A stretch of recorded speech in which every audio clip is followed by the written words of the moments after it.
Salut, bienvenue dans ce premier marché parlé. On va parler des résolutions. Les résolutions, comment tenir ces résolutions. Et arrêter de culpabiliser de ne pas les avoir tenues et arrêter de s'en vouloir. Donc comme vous l'avez compris, le but de cette chaîne, c'est de faire des contenus en marchant. Donc je parle en marchant, c'est des idées comme ça que j'ai, des idées de contenu en marchant, parce que je pense que c'est un meilleur moyen d'avoir des idées claires et de discuter et de trouver des bonnes idées aussi. Marcher et prendre des douches, je pense que c'est les deux moments où le cerveau il est ailleurs et il commence à faire des connexions intéressantes. Et donc c'est un format où il n'y a pas de montage. Comme si vous marchiez avec moi dans la nature, dans la ville, peu importe. Et c'est comme si on avait une discussion ensemble. Je pense que c'est important de retrouver un peu ce lien parce que sur YouTube, il y a un peu les extrêmes avec des vidéos ultra montées, avec une équipe de zinzin, des vidéos à plusieurs millions. Et moi, je préfère retrouver une sorte de simplicité, une sorte d'humanité dans ces vidéos-là. Dans des vidéos, dans des contenus, comme le précepteur peut le faire, par exemple. C'est une chaîne sur la philosophie qui est vraiment intéressante. Qui a pas de montage. C'est ultra basique. Et le gars, Charles, en l'occurrence, il s'appelle, fait son monologue, on va dire, sur une idée d'un philosophe. Et que c'est vraiment cool et je trouve qu'on peut se poser, prendre du temps, faire autre chose en attendant. On va revenir au sujet de cette vidéo, les résolutions. Aujourd'hui, on est le 1er janvier 2026 et je pense qu'il n'y a pas meilleur jour pour en parler. Clairement, tout le monde fait des résolutions et très peu de gens arrivent à les tenir. Moi, j'ai une théorie un peu là-dessus. C'est que les gens, déjà, se connaissent pas assez et font des résolutions un peu dans le vide avec la projection mentale que c'est cool. Ils veulent le résultat mais sans l'effort. Alors désolé, ouais, vous allez avoir un peu des bruits de nature et d'oiseaux, de voitures, de gens qui marchent et tout. Un peu les aléas de la vidéo, enfin de l'audio du moins. Voilà. Désolé pour ces bruits de fond. Mais c'est ce qui donne un peu de corps aussi au contenu. C'est ça qui est cool. C'est vraiment bien parce que le 1er janvier, il y a personne. Il y a 3 coureurs. Et tout le monde est en train de comater dans son lit. Parce qu'ils ont bu comme des trous la veille. Enfin bref. Ce qui est cool dans les résolutions, c'est il y a une sorte de transformation. Il y a une sorte de nouveau moi. Et on est un peu addict à ça. C'est un peu le syndrome de l'agenda à la rentrée. Où on achète un super agenda. Trop beau, trop bien. Poivre gris ou poivre blanc, je sais plus la marque, mais ceux qui connaissent auront la ref. Et il est tout beau, tout neuf, et on se dit, ouais, je vais trop bien, je vais noter mes devoirs nickel et tout. Je vais bien m'appliquer. Je vais écrire tout ce qu'il faut, comme un grand, nickel, sans faute, avec une belle écriture et tout ça. 3 semaines après, c'est un torchon. Parce qu'en fait, on n'arrive pas à tenir la cadence, et il y a un jour où on va devoir aller plus vite que la veille, et on va mal écrire un jour, puis 2, puis 3, puis après on se dit, oh, c'est bon, ça me saoule. Donc il y a un peu ce truc de projection mentale de devenir une meilleure personne. Et je pense qu'on l'a tous eu. Je pense que c'est naturel, parce qu'on aime bien se dire que on fera mieux et qu'on fera sans faute, etc. Un chemin tout lisse et tout ça. Et je pense que c'est illusoire. Je pense que pour faire des bonnes résolutions, déjà, il faut éviter de trop s'en donner, il faut éviter de se mettre la pression et il faut plutôt bien se connaître. Donc il y a ces 3 points. Je pense que le premier, c'est bien se connaître et savoir réellement ce qu'on veut. Et pour ça, je pense qu'il y a une vraie technique, c'est de prendre un papier et un crayon tout simplement. Ou alors de faire un vocal comme je suis en train de faire. et de soit vous notez qui vous êtes, ce que vous aimez, ce que vous aimeriez être, et non pas ce que vous aimeriez faire, mais qui vous devez être, parce que on se juge beaucoup sur qu'est-ce qu'on fait, mais pas sur ce qu'on est. On demande jamais à quelqu'un dans la vie qu'est-ce qu'il veut être, on demande toujours qu'est-ce qu'il veut faire. On demande à un enfant qu'est-ce que tu veux faire plus tard, on demande jamais qui tu veux être. Et je pense qu'il y a un vrai truc là-dedans, une vraie matrice, changer la perspective. Et l'idée, c'est de se poser, voilà, savoir qui vous voulez être, alors évidemment, ce que vous voulez faire aussi, mais pas que. Je pense que c'est important de savoir où est-ce que vous voulez vivre, quel type de personne vous voulez être, quel type de sport vous voulez faire, quel hobby vous préférez faire, quelque chose que vous avez jamais fait peut-être. Peut-être, je sais pas, de l'escalade, du badminton, ou du karting, j'en sais rien, de la pêche. Quelque chose que vous dites, ouais, j'aimerais bien faire ça, mais bon, je sais pas le faire. J'ai personne qui en fait autour de moi, mais j'aimerais bien tester. Donc écrivez tout ça, ou alors, comme je vous l'ai dit, faites un vocal, vous l'envoyez après dans une IA, sur ChatGPT par exemple, et il va restructurer tous vos trucs, tout ce que vous lui avez dit. Et pour ça, les IA, c'est vraiment bien, parce que structure hyper rapidement et c'est hyper lisible. Et une fois que vous avez ça, vous filtrez encore. Et là, vous dites, ok, faut que j'en choisisse quelques-uns, je peux pas tout faire en une année. C'est beaucoup. C'est comme si vous disiez, bon bah, voilà, aujourd'hui, j'ai, je sais pas, 1000 euros sur mon compte. L'année prochaine, j'ai 1 million. En fait, le gap entre 1000 et 1 million, il est trop fort. Et ça va vous perdre. Il faut que vous puissiez vous raccrocher à des choses atteignables pour vous. Et donc, je pense que vous dire, tiens, je vais prendre 3 objectifs, peut-être à l'année, ou alors un gros à l'année, et vous allez faire vous allez le découper en tout petites étapes. Mais vraiment minuscules. Des tout petits trucs. Je sais pas si on prend l'exemple, par exemple, de faire un marathon, et que vous avez jamais couru de votre vie. Vous dites, ok, vas-y, cette année, je me lance le défi, je fais un marathon. Donc peut-être que cette année, vous allez vous entraîner et que début 2027, vous allez en faire un. L'idée, c'est pas de se dire, vas-y, je cours aujourd'hui, tout de suite, je cours 10 bornes demain matin, alors que vous n'avez jamais couru. L'idée, c'est plus de se dire, ok, bah, déjà, je vais acheter des chaussures. Première étape. Deuxième étape, je vais peut-être m'acheter un short. Troisième étape, je vais marcher. Je vais sortir et je vais marcher. Je vais créer une habitude de marcher. Je vais pas courir tout de suite. Je vais tous les matins marcher 5 minutes, 10 minutes, un quart d'heure, peu importe, ça dépend de votre emploi du temps. Ou tous les soirs, ou tous les midis. Créer une habitude de sortir et de mettre votre corps en mouvement. Là, vous venez de passer une étape palier de chauffer, on va dire, vos jambes, votre corps et vos pieds, on va dire, à être en mouvement et on va dire, c'est une pré-course, mentalement. Et donc ça, c'est peut-être le premier mois. Vous dites, ok, vas-y, je commence par ça. C'est quelque chose que je peux faire, c'est accessible. C'est pas valorisant, mais au moins je peux le faire, je peux le tenir. Je sais que je peux y arriver 1 mois, 3 semaines, 2 semaines, peu importe. Je peux faire ça, oui, tous les jours. Marcher pendant 30 minutes le soir après le boulot. Vous allez voir que déjà ça fait vraiment du bien.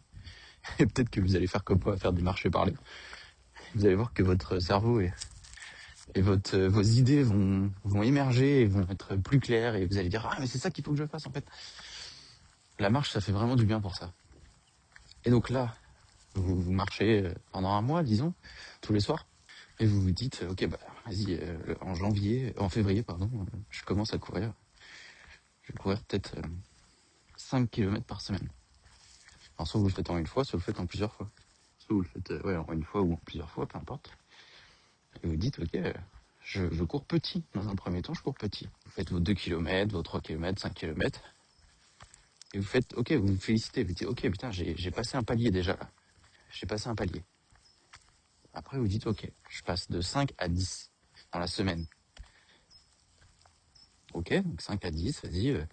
Soit on augmente la cadence, c'est-à-dire on le fait tous les jours. ou alors on augmente le nombre de kilomètres par jour de course. C'est-à-dire, peut-être que vous allez courir que 2 fois par jour, mais vous allez faire 5 et 5. 2 fois par jour, 2 fois par semaine, et vous allez faire 5 et 5. Juste à ça, vous allez petit à petit, vous allez vous créer une dynamique. Parce que la personne qui se dit, tiens, je vais faire un marathon, ou un semi-marathon, peu importe, et vous vous dites, tiens, ben vas-y, cette semaine je cours 10 bornes. Mec, t'es cramé, dans un mois on te voit plus. Et tu vas culpabiliser, et en culpabilisant tu vas compenser avec autre chose, soit la nourriture, soit je sais pas, le cinéma, ou Netflix, ou les sorties, ou peu importe. Et donc au final ça va être un cercle vicieux de ah mais l'objectif est trop haut, donc j'y arrive pas, et comme j'y arrive pas je m'en veux, comme je m'en veux, bah je compense avec autre chose. Ça c'est un cercle qui est pas positif. C'est pour ça je pense qu'il faut pas trop viser très haut très vite. Il faut viser juste à son rythme. Et c'est vraiment pas quelque chose qu'on nous apprend, mais pas du tout, qu'on voit partout. Vous regardez sur YouTube un peu les gens qui vous promettent de gagner de l'argent, beaucoup d'argent très vite. En général, c'est très mauvais. J'ai une analogie par rapport à la nature sur ça. Les choses qui sont trop rapides, en général, elles sont pas très bonnes. Regardez le temps de gestation pour accoucher, par exemple, que ce soit 9 mois pour une femme. C'est lent, c'est lent. Les bonnes choses prennent du temps. Un arbre, ça pousse pas en 3 jours. Un fruit, ça pousse pas en 3 jours. Un enfant, ça marche pas jour 1. Ça se casse la gueule tout le temps. Et je pense qu'il y a vraiment un truc sur ça, que la nature, les choses sont faites les bonnes choses sont faites en prenant notre temps. La cuisine, un plat qui mijote longtemps, sera dans beaucoup de cas excellent. Sera très très bon. Un fast-food, pour le coup, ou alors, je sais pas, un plat, une pasta box par exemple, réchauffé en 3 minutes, pareil, là c'est rapide, c'est beaucoup et rapide. Et je pense que ça, il y a un prix à payer. Donc, il vaut mieux prendre son temps. Prendre son temps ne veut pas dire être lent. C'est pas la même chose. Chacun a son rythme.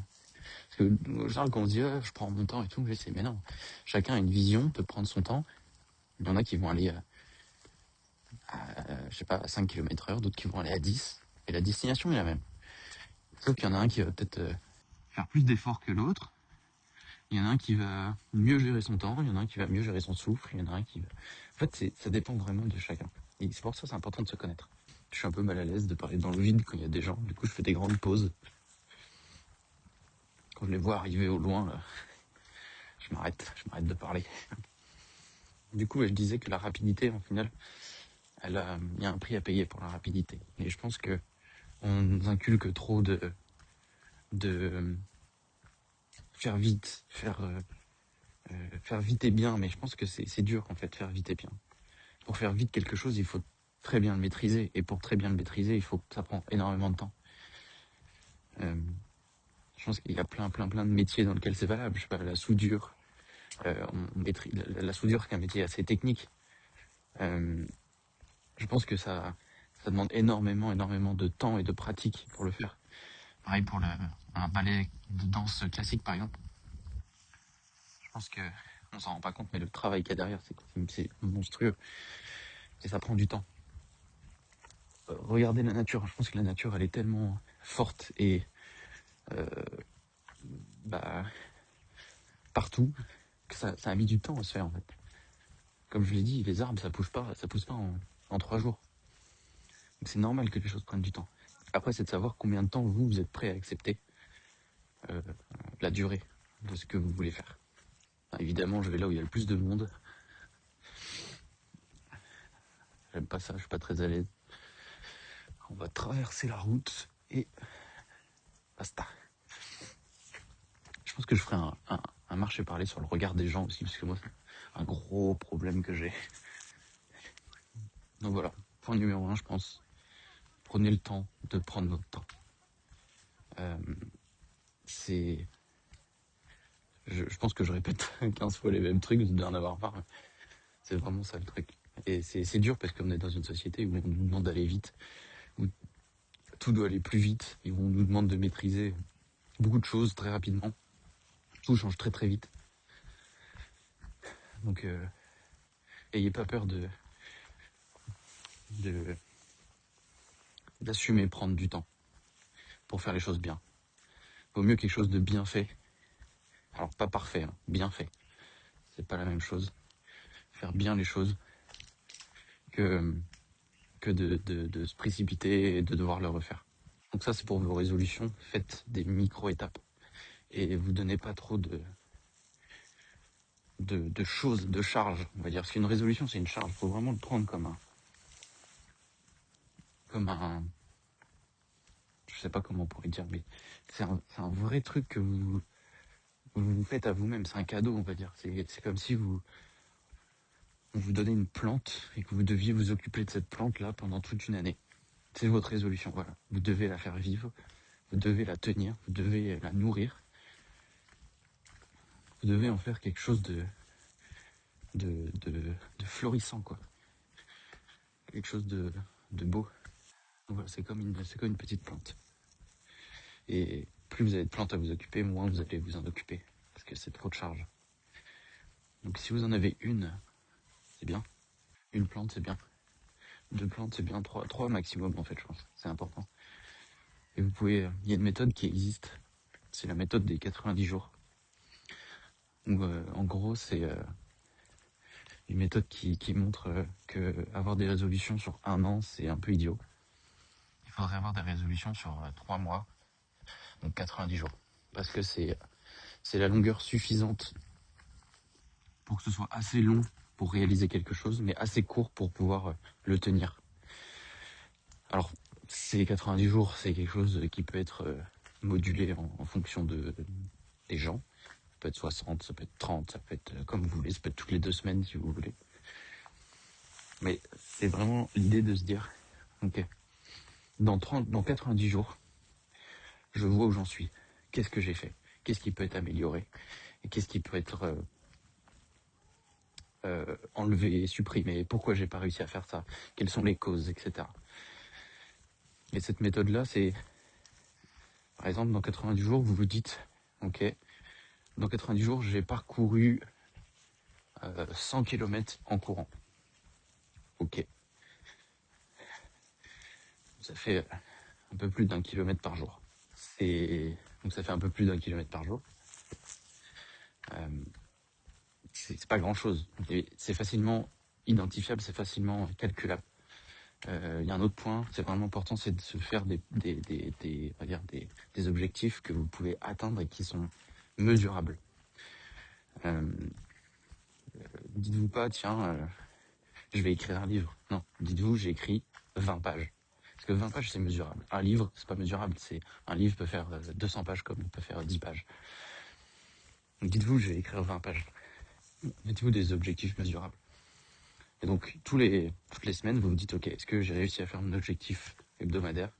Oui, non. Ok, si oui, tant mieux, j'avance. Sinon, pourquoi? Est-ce que je peux le modifier? Est-ce que je peux l'améliorer, etc. Je vous cache pas que c'est assez dur de tenir ce mode de vie-là. Je pense que c'est pas sain, c'est pas naturel. Enfin, c'est pas sain, c'est pas juste pas naturel. Moi, j'arrive pas à le tenir parce que, je sais pas, j'ai un esprit qui est pas formé pour ça. Mais je trouve que c'est une des meilleures méthodes, en tout cas. Je trouve que c'est une méthode qui est la plus relaxe. Parce que les autres demandent beaucoup de temps, c'est des usines à gaz, avec des applications, avec plein de trucs à gérer et tout. Et au final, vous passez plus de temps à vous occuper de ce que vous avez à faire que de faire les choses. Je pense que c'est important de revenir à de la simplicité, de l'efficacité, et à des choses qui sont adaptées. Moi, par exemple, j'ai un journal. J'écris tous les jours ce que j'ai à faire sur une feuille. J'ai pas d'application. Des fois, je fais les deux.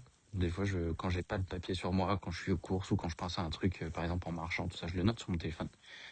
Mais c'est vraiment au cas où, pour m'en souvenir. Sinon, je prends un papier, un crayon et je note.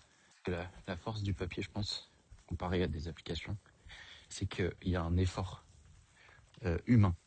Vous vous impliquez dans le geste et dans la note.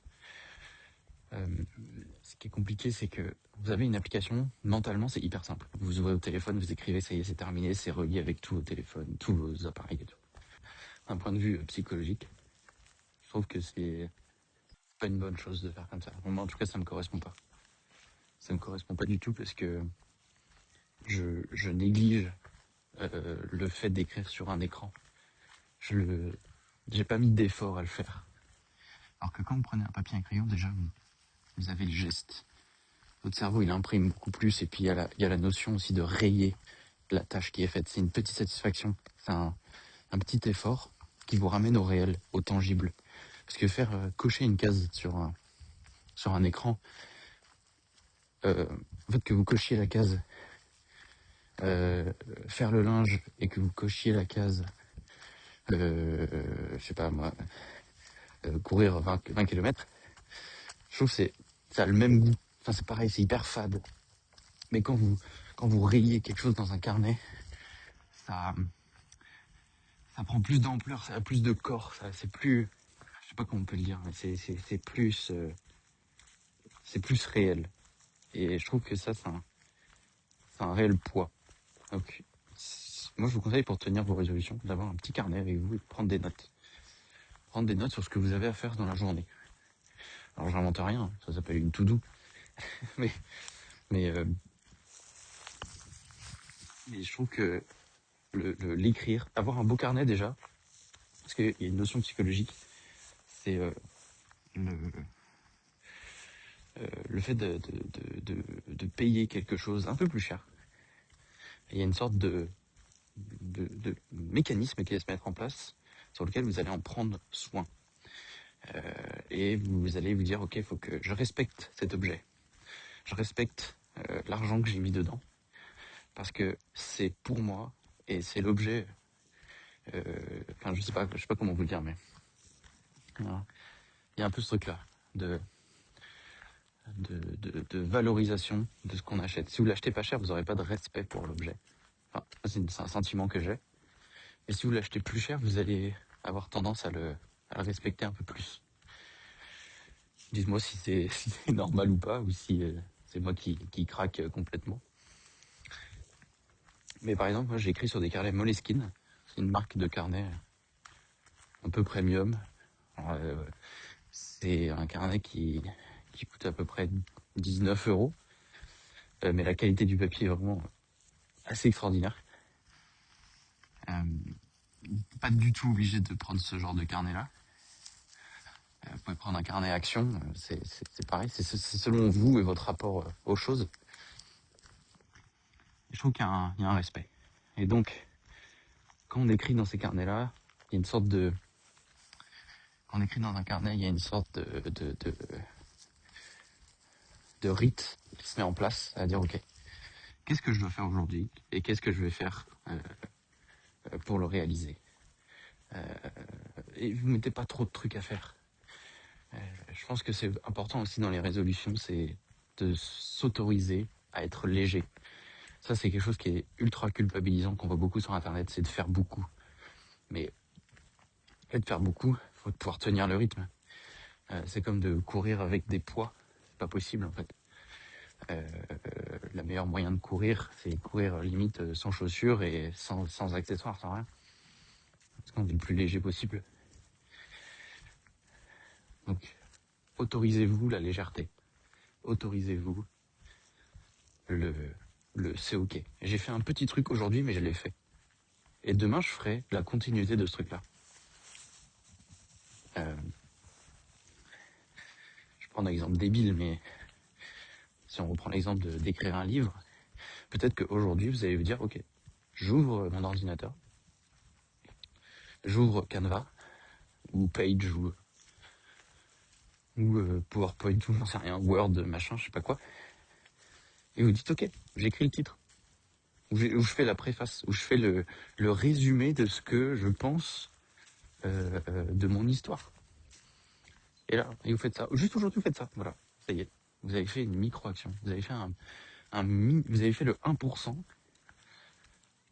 de votre objectif. Et demain, vous ferez le 1%. Et ça fera 2%. C'est ça qui est important. 1% de plus. De plus, de plus, de plus. Des micro-trucs. On dirait un peu du développement personnel, mais c'est vrai. Je trouve qu'il y a un peu ce truc de... Faites des petites choses. C'est ok de faire des petites choses. C'est mieux que de rien faire. Voilà, pour tenir vos résolutions, si on résume, vous avez besoin de vous connaître, de vous poser les bonnes questions de pourquoi vous voulez faire les choses, de vous mettre un temps donné pour réaliser ces choses, et de faire des points assez réguliers, tous les mois, toutes les semaines, toutes les 3 semaines, comme vous voulez, comme vous êtes à l'aise en fait, et puis ça peut se modifier de toute façon. Quelque chose qui peut en fonction de vous, quoi. Si vous dites que 3 mois c'est trop long, bah, vous faites 1 mois, et puis si 1 mois c'est trop long, bah, vous faites 2 semaines, et si 2 semaines c'est trop court, bah, vous faites 3 semaines. Voilà, vous ajustez, en fait, c'est ça qui est important aussi, ça vous appartient, votre méthode elle vous appartient. Il n'y a pas de méthode magique, il faut se déculpabiliser de tout ça. Parce que, en fait, les gens qui essayent de vendre des trucs tout faits, machin, en général c'est pas bon.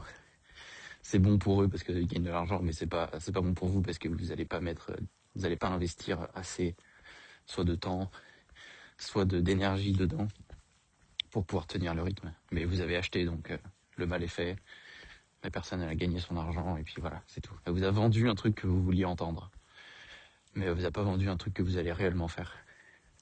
Donc, j'en étais où? Se connaître, un carnet, quelque chose que vous pouvez garder avec vous, un carnet A5 par exemple, assez rigide, pour pouvoir écrire n'importe où, avec un crayon papier, ça suffit. C'est vraiment 10 € de budget, quoi. Et avec ça, vous pouvez m'acheter, même plutôt qu'un carnet avec des pages blanches, vous pouvez acheter un calendrier, un agenda. Un agenda, au moins vous êtes sûr qu'il y a tous les jours de l'année dedans. Et puis vous pouvez vous y repérer plus facilement. Vous pouvez noter vos objectifs, noter les choses à faire dans la journée, rayer, barrer, tout ça, etc.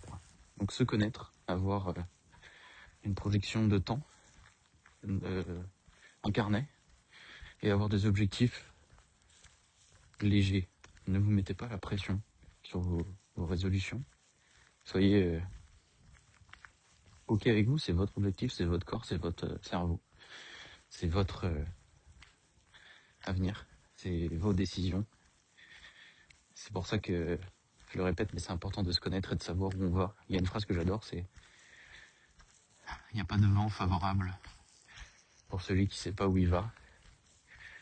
Donc je pense que c'est vraiment important de savoir où est-ce que vous voulez aller et pourquoi vous voulez y aller. Le pourquoi vous voulez y aller va vous faire tenir sur le long terme. Et les résultats vont vous donner de la gratification sur le court terme. Donc regardez bien, suivez un peu vos objectifs, ayez un petit carnet. Je sais pas trop comment finir cette vidéo, enfin ce podcast plutôt. C'était un peu décousu, je pense que je me suis beaucoup répété. Mais j'espère que vous aurez des pistes et que ce sera un peu plus clair pour vous et un peu plus déculpabilisant de voir plutôt que de voir tout le temps la même chose sur internet avec des gens qui vous proposent de faire beaucoup très vite en vous vendant des formations ou je sais pas quoi. Prenez soin de vous et puis à la prochaine et bonne année.